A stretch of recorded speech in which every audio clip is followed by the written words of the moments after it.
హైదరాబాద్ మల్కాజ్గిరి పరిధిలోని నేరేడ్మెట్లో తెల్లవారుజామున 3 గంటలకు ఛత్రపతి శివాజీ మహారాజ్ విగ్రహాన్ని పోలీసులు రహస్యంగా తొలగించడం ఇప్పుడు పెద్ద దుమారం రేపుతోంది.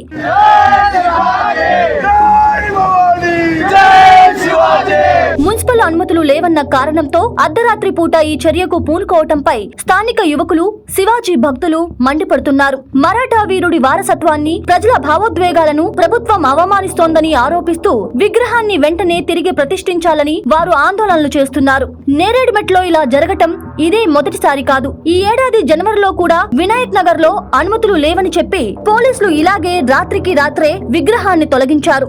ఒకే ప్రాంతంలో వరుసగా ఇలాంటి సంఘటనలు చోటు చేసుకోవటం స్థానికుల్లో ఏదో కావాలనే చేస్తున్నారన్న అనుమానాలకు తావిస్తోంది. ఇక్కడ 2 కోణాలు ఉన్నాయి. సుప్రీంకోర్టు మరియు హైకోర్టు మార్గదర్శకాల ప్రకారం అనుమతులు లేకుండా రోడ్ల పక్కన, ముఖ్యంగా ట్రాఫిక్ కు అంతరాయం కలిగించే విధంగా విగ్రహాలను ఏర్పాటు చేయటం నిబంధనలకు విరుద్ధం. అంబులెన్స్లు, ఫైర్ ఇంజన్లు వెళ్లాల్సిన దారిలో ఇవి అడ్డంకిగా మారతాయని అధికారులు వాదిస్తూ ఉంటారు. చట్టం ప్రకారం వీటిని తొలగించే అధికారం ప్రభుత్వానికి ఉంది. అయితే సమస్య ఎక్కడుందంటే విగ్రహాలను కేవలం తొలగించడం మాత్రమే కాకుండా వాటిని గౌరవప్రదంగా మరో చోటికి మార్చటం పద్ధతి. ఇప్పటి వరకు ప్రభుత్వం ఏ ప్రాంతంలో విగ్రహాలు పెట్టాలి అనే దానిపై నిర్దేశిత ప్రాంతాలను ఎంపిక చేయడంలో విఫలమైందన్న విమర్శలు వస్తున్నాయి. కేవలం తొలగించడం మాత్రమే పనిగా పెట్టుకోవటం కాకుండా ప్రత్యామ్నాయ స్థలాన్ని చూపించాల్సిన బాధ్యత కూడా ప్రభుత్వానిదే. సాధారణంగా అధికారులు రాత్రి వేళల్లో ఈ పనులు ఎందుకు చేస్తారంటే పగటిపూట చేస్తే జనం గుమిగూడి అడ్డుకునే ప్రమాదం ఉంది. ఇది లాఠీ చార్జ్, రాళ్లు రువ్వుకోవటం వంటి